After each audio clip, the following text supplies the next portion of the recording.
افسا یہ نقطہ کتنا اہم ہے کہ خدشات، اس کو ویلکم کو تو کیا جا رہا ہے اس فیصلے کو، لیکن خدشات یہ بھی ہیں کہ آنے والے وقت میں کوئی بھی بینچ کسی بھی فیصلے کو تبدیل کرنے کے قابل ہوگا؟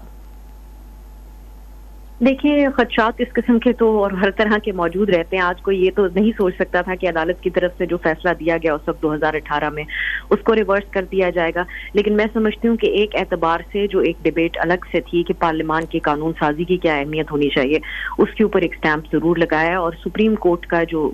کی طرف سے جب کوئی فیصلہ اس قسم کا یا کوئی پریسیڈنٹ سیٹ کیا جاتا ہے تو اس کی ایک اپنی ہی اہمیت ہوتی ہے. تو اس اعتبار سے میں اس کو دیکھ رہی ہوں. اب مستقبل میں اس حوالے سے کیا ہوگا، یا پھر دوبارہ اگر کسی سیاستدان کو تاحیات سیاست سے آؤٹ کرنے کا ارادہ بنایا جائے گا تو اس کے لیے کیا کیا اس آئین کو کے حوالے دے کر کیا جا سکتا ہے، اس کا تو میرے خیال سے ابھی پریڈکٹ کرنا اتنا آسان نہیں ہوگا. لیکن اس ایک اعتبار سے میرے خیال سے اس کی ایک اہمیت ہے، کیونکہ اس کو اس لیے اس طرح سے بھی دیکھا جا رہا تھا کہ پارلیمان کی قانون سازی کی کیا اہمیت ہے. اب یہ ساری چیزوں کو ہم ضرور ڈیبیٹ کر سکتے ہیں کہ پی ڈی ایم کے دور میں کس قسم کی قانون سازی کس نیت کے ساتھ ہوتی رہی.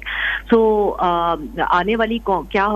کیا جو آنے والی پارلیمان ہوگی اس کے اندر کس قسم کی قانون سازی ہوتی ہے اور اس کو کتنی مرتبہ سپریم کورٹ میں چیلنج کیا جاتا ہے، یہ ہمیں آنے والا وقت ہی بتائے گا. لیکن اصولی طور پہ تاحیات نااہلی کسی بھی پارلیمنٹیرین یا سیاستدان سے اس کا حق چھیننا فار لائف، یہ اس کے اوپر جو قمر صاحب نے بھی گفتگو کی یہاں پر کہ یہ تو آرٹیکل 62(1)(f) کانسٹیٹیوشن کے اندر ڈیفائنڈ نہیں تھی مدت، تو میں سمجھتی ہوں کہ اس کو پرسن اسپیسیفک کر کے بہت دفعہ ڈیفائن کیا گیا اور مستقبل میں یہ خدشہ خان صاحب کے لیے بھی موجود تھا. سو یہ ایک اس حوالے سے آنے والے الیکشنز کو دیکھتے ہوئے اگر یہ ایک ڈیبیٹ رہے بھی کہ اس کی ٹائمنگ کیا ہے، لیکن اس کی اہمیت ضرور رہتی ہے. میں سمجھتی ہوں کہ مستقبل کے لیے اس معاملے کا طے ہونا، سو اس اعتبار سے یہ بہت اہم ہے. لیکن مستقبل میں